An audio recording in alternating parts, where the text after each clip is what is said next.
We want to take you now to Wall Street after yesterday's massive sell-off. Markets around the world, from the U.S. to China to Germany, plunged. The Dow fell about 467 points Monday and ended the day down 276 points. It was the worst start to a new year since the recession in 2008. As we await here for the opening bell, we are going to take a look at the market to see where the Dow is right now. Let's listen.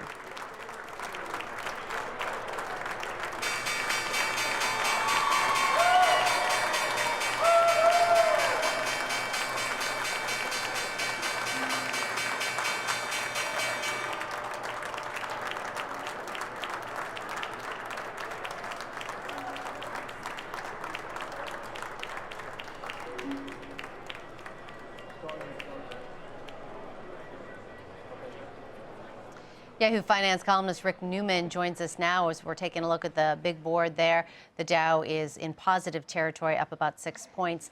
Rick, take a look at that. How bad is the stock market right now? What do you make of that? It's very jittery. There's no doubt about it. There are some things to be concerned about. There's no reason to think we're in for any sort of terrifying plunge in markets, though. We've got this kind of worrisome and weird news coming out of China, and I think the markets here are trying to figure out two things, basically, with regard to China. First of all, what's really going on in the Chinese market? Is it slow? Is the economy there slowing worse than we thought? And the second thing is, how much does that actually matter to us here in the United States? I mean, economic activity in China only accounts for something like 1% of U.S. GDP. A lot of U.S. companies operate in China, but they operate everywhere in the world, honestly. So this is an exercise in figuring out how much does turmoil in the Chinese market actually matter here. But it is the second largest economy, right, in the world. And sure. Is there anything else going on the planet that's causing people to be a little nervous? Well, obviously, what's happening in the Middle East between Saudi Arabia and Iran. That is worrisome, but it's not clear how these political tensions will affect the main thing that we care about there, which is oil supply and oil prices. And right now, frankly, we've got an oversupply of oil. And by the way, it's in both of those countries' interest to keep selling oil.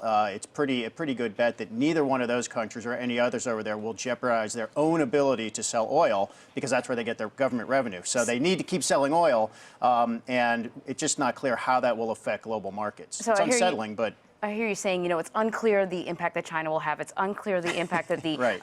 the crisis in the Middle East will have. Is the issue that things are just unclear, and yes. that makes people very nervous? I think that's a great way to put it. I mean, investors like clarity, and they hate a lack of clarity, and we've got lack of clarity. I mean, China is a big economy. There's some worries, like they have a debt problem, and people are relating that to the debt problems we had here in the United States that led to the housing bust. So the question is, do they have something as severe as the housing bust we had here in the pipeline, possibly coming in 2016? They probably don't, because the level of debt and the nature of the debt there is not really like it was here then. So there probably won't be a crisis in China this year, but nobody's sure. It's not the most transparent market, and this makes investors very jittery. Rick, does anyone benefit from a rocky start? Well, if you think that you want to buy the dip, and you see prices come down, you think 2016 is going to be a better year than everybody's anticipating, just looking at this ugly start? Yes. I mean, in fact, if you look at the U.S. market, and even if you look at the China market, after those two markets tanked last year around August and September, if you were gutsy enough to actually get in at that point, buy some stocks when they were really low and everybody was freaking out, you made good money. Okay, so I'm just a regular person. Right. That 401k, I can look at it every once in a while, then I try not to look at it when things go crazy. For the average person, how should I interpret what's going on?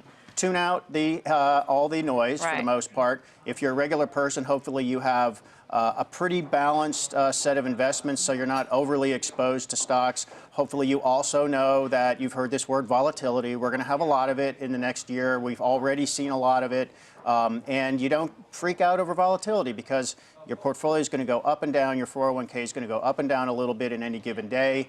Sit back and relax and just make sure you have everything balanced out correctly. You're not too overexposed to anything risky. All right, then I just won't look. That's all. Tune out the noise. Yes. One eye. Use one eye. Rick Newman, thanks so much. Sure.